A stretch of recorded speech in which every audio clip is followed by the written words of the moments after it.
선생님들 안녕하세요. 오늘은 의사소통 영역에 대해서 같이 한번 작성을 해보도록 해요. 자, 영어반의 의사소통 영역입니다. 듣기, 말하기, 읽기와 쓰기에 관심 가지기, 책과 이야기 즐기기 이렇게 나눠지고요. 자, 듣기 호응 수준을 한번 볼게요. 듣기에도 여러 가지 단계가 있어요. 듣기 범위 영세는요, 여러 가지 소리를 듣는 것에 흥미를 보이는 거고 소리와 말소리를 듣기에 흥미를 보인대요. 소리는 말소리하고 다르죠. 이 차이를 아이가 듣는 것에 흥미를 보이고 관심을 가진다. 조금 구별할 수 있다라는 뜻이고요. 친숙한 낱말의 발음에 흥미를 보인다. 아이들이 사용하거나 아니면 내가 좋아하는 혹은 이 아이 이름 같은 경우 친숙한 낱말 혹은 우리가 익숙하게 사용하는 단어들의 발음에 흥미를 보이는 거고요. 친숙한 낱말의 발음에 관심을 가지고 주의를 기울여 듣습니다. 내가 익숙한 낱말들이 있을 거예요. 이건 아이들마다 다 다를 수가 있고요. 우리 반에 사용하는 용어가 다 다를 수가 있을 거예요. 이 발음에 관심을 가지고 따라 하려고 하기도 하고 주의를 기울여 듣는 거죠. 주의를 기울여 듣는다는 것은요. 내가 들고 이 발음이 어떻게 되는 거지 들어서 그대로 따라 하고자 하는 마음이 있기 때문이거든요. 자, 3세 수준 되면요. 낱말의 발음에 관심을 가지고 발음이 다를 거예요. 그죠? 발음에 관심을 가지고 이 2세까지는 그냥 소리 나는 대로 말을 했다면 들렸다면 이제 낱말 발음에 이거 어떻게 발음한다고요? 그러고 다시 물어보라고 할 거예요. 낱말의 발음에 관심을 가지고 다른 사람의 이야기에 이제 관심을 기울여 듣는 거죠. 내가 하는 단어를 쓰는 건지 내가 이해듣기 쉬운 혹은 나 저런 말 들어봤는데 라고 해서 관심 있게 기울여 듣는 수준이고요. 여기도 선생님이 해당되는 아이를 체크하시면 됩니다. 자, 듣기 구분을 한번 해볼게요. 익숙한 목소리를 들으면 알아듣고 반응해요. 영세는 그래요. 엄마 목소리 혹은 아빠 목소리, 주 양육자의 목소리를 들으면 이렇게 반응을 해요. 익숙한 목소리를 들으면 알아듣고 이제 빠르게 반응하죠. 여기는 그냥 맘마 먹을까 하고 반응하다 아이고 예뻐 우쭈쭈 하는 것만 해도 반응을 하는데 이제 알아듣는 거죠. 맘마랑 잠자는 거랑 예뻐한다는 거지 뭔지 알아듣고 이제 반응을 한다는 거고요. 높낮이와 세기 등 말소리의 차이에 반응을 한 거죠. 높낮이가 되게 작게 얘기할 수도 있고요. 아니면 소리 크게 얘기할 수도 있고요. 여기에 따라서 차이에 반응을 할 수 있고요. 다양한 말소리의 차이를 구분하는 거예요. 이제 이거에 비해서 의사소통이 가능해질 거예요. 이제는 그죠. 다양한 말소리의 차이를 구분해서 질문하는 걸 수도 있을 거예요. 아니면 혼자 하는 말을 있을 수도 있을 거고요. 다양한 말소리의 차이를 구분하는 거고요. 다양한 말소리의 차이를 정확하게 이제 구분을 하는 거예요. 이때는 실수하는 부분이 많았을 거예요. 의사소통이 가능해지지만 원활하진 않죠. 만 3세 정도 되면 의사소통이 원활해지니까 이제 말소리의 차이들을 이제 정확하게 구분하는 나이가 되는 겁니다. 자, 듣기 이해 수준을 볼게요. 눈앞에 보이는 경험과 관련된 말에 반응을 하고요.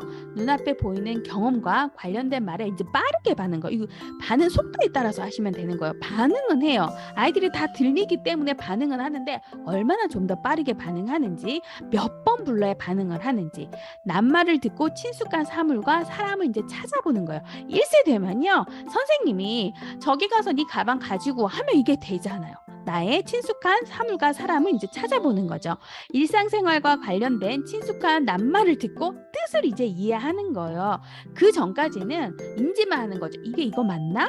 이게 이거 맞나? 행동을 따라했다면 이제 낱말을 듣고 이 형체 속에 포함된 의미까지 안다는 거거든요. 2세 정도 되면 그런 뜻을 이해하는 거고 3세 되면 일상생활과 관련되거나 기본적인 낱말과 문장을 듣고 뜻을 이해하는 거예요. 3세 정도 되면 원활한 의사소통이 훨씬 더 가능해지는 아이입니다. 자, 여기에 정확한 우리 반 아이 연령 1세라고 다 1세 체크하는 거 아니에요. 진짜 이 아이 수준을 체크하시면 되고 듣기 반응을 볼게요.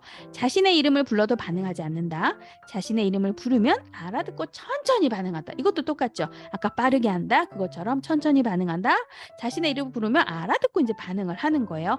친숙한 낱말과 짧은 문장을 듣고 이해하고 반응한다. 다른 사람의 이야기를 듣고 반응한다. 반응 속도와 어떻게 이해하고 알아듣고 반응하는지 그 차이가 있으니까 그걸 잘 체크하시면 될 것 같아요.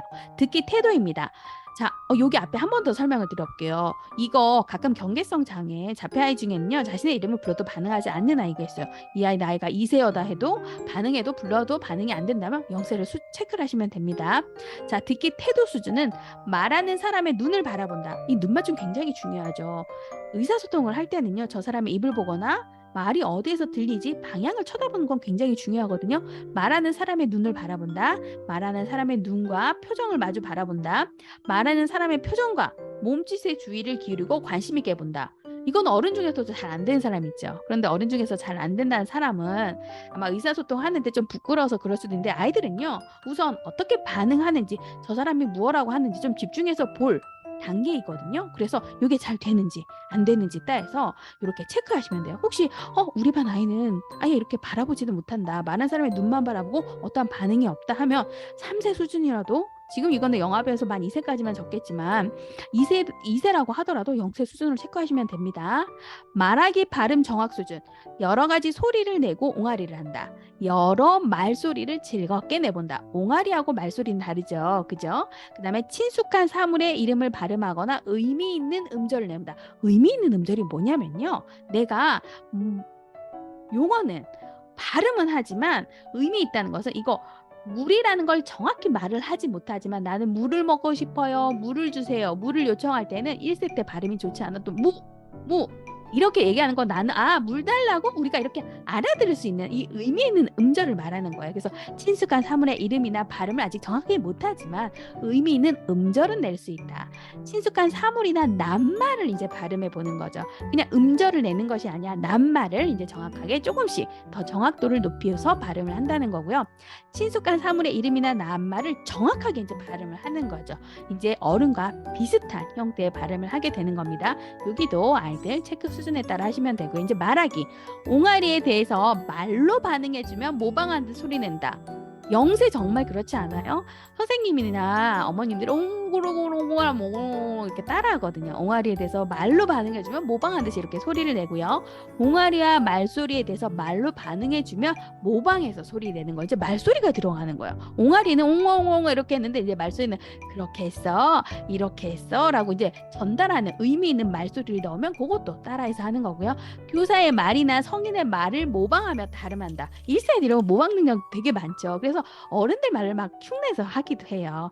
일상생활에서 일어나는 일들을 간단한 문장으로 한다. 간단한 문장이란 건 그냥 동사를 붙여서 말하는 것도 돼요. 물 줘요, 물 주세요, 고맙습니다, 고맙습니다, 잘못했습니다, 뭐 이렇게 문장으로 말하는 것을 간단한 문장으로 2세 수준이면 할 수 있고요.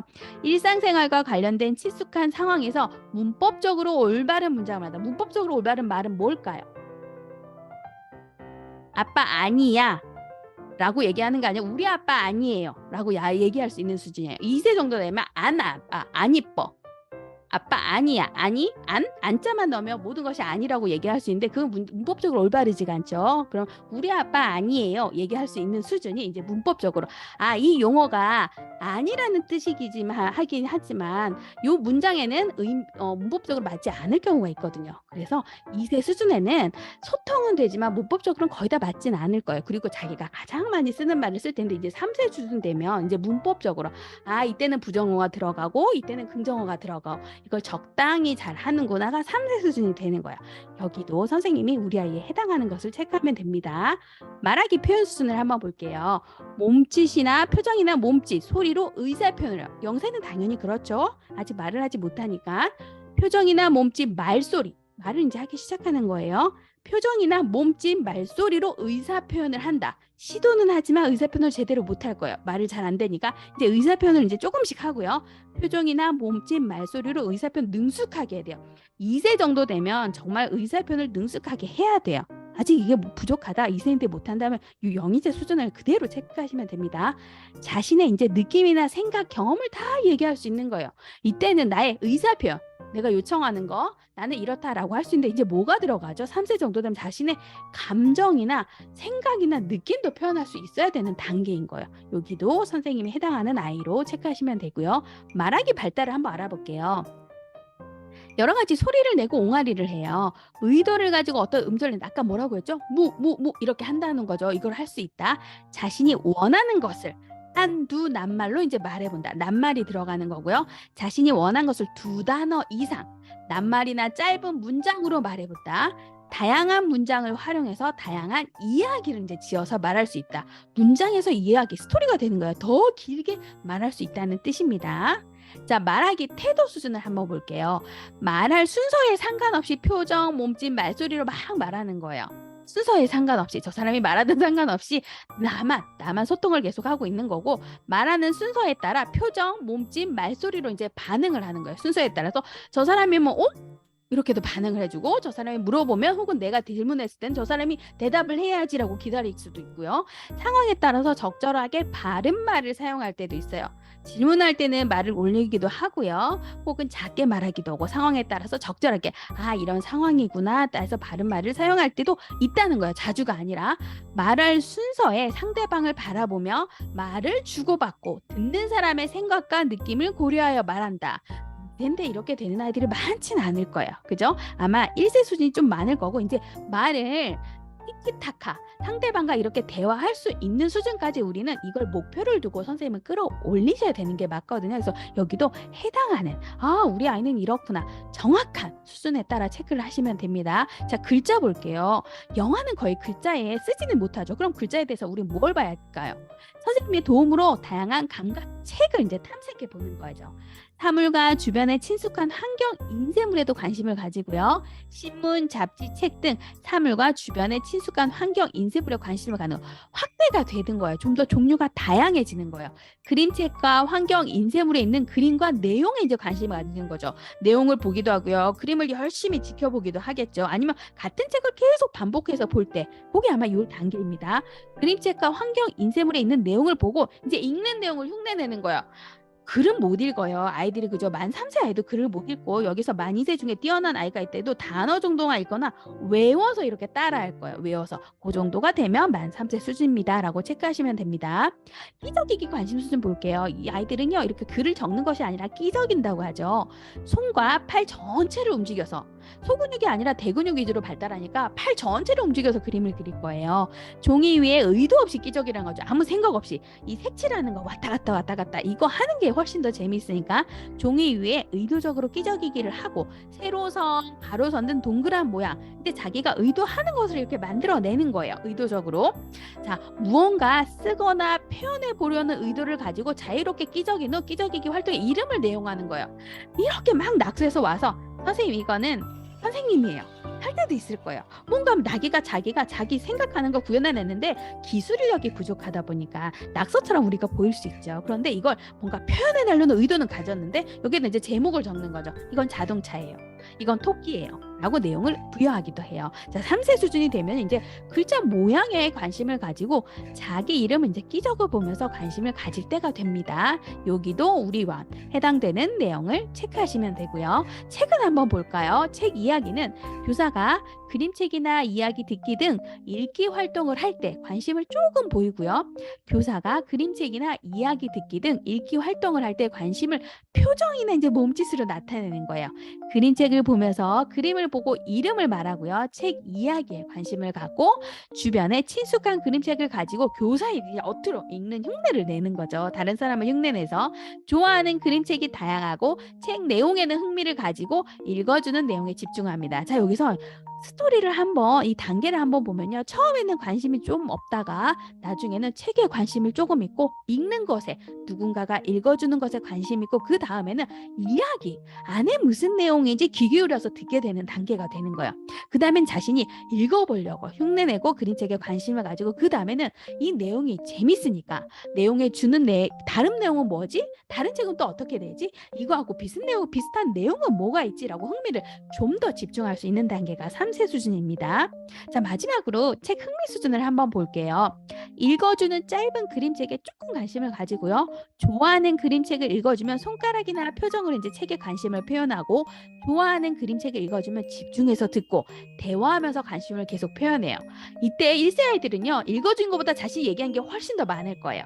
자, 2세 정도 되면 좋아하는 그림책을 읽어주면 집중해서 듣고 선생님에게 질문을 하면 대화식으로 하는 거죠. 자기가 알고 있는 걸 질문할 수 있어요. 선생님 이건 뭐예요? 라고 물어볼 수도 있고요. 선생님 이거 왜 이럴까요? 자기가 아는 걸 선생님도 알고 있나? 라고 물어볼 수도 있어요. 자, 3세 수준이면 책에 흥미를 가지고 책을 읽을 때 대화식으로 이제 책을 읽는 거죠. 누군가가 흉내 내듯이 이렇게 책을 읽는 책을 스스로 글을 읽을 수 있는 단계가 있을 수도 있어요. 부모님이 빨리 한글을 깨친 아이는 3세 정도 되면 그 언어를 훨씬 빨리 깨친 아이들은 책을 읽을 수 있고 아주 짧은 글밥이 작은 책을 읽을 수 있겠지만 대부분의 아이들은 아직 글을 읽지 못해요.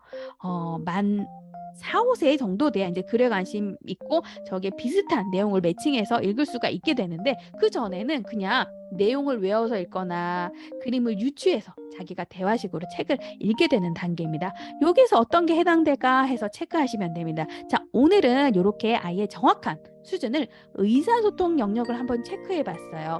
제가 누누이 말씀을 드리지만 여기서 가장 중요한 거는 그 아이의 해당 연령을 체크하는 것이 아니라 실질적으로 우리 반 아이가 이 수준인데 왜 이렇게 낮지를 파악하는 거고 정확하게 진단해서 다음 수준까지 내가 열심히 지도해서 끌어올려야 되겠다. 그거를 위해서 체크하시면 될 것 같아요. 자, 오늘은 영화반의 의사소통 영역을 선생님들과 한번 같이 체크해 봤습니다.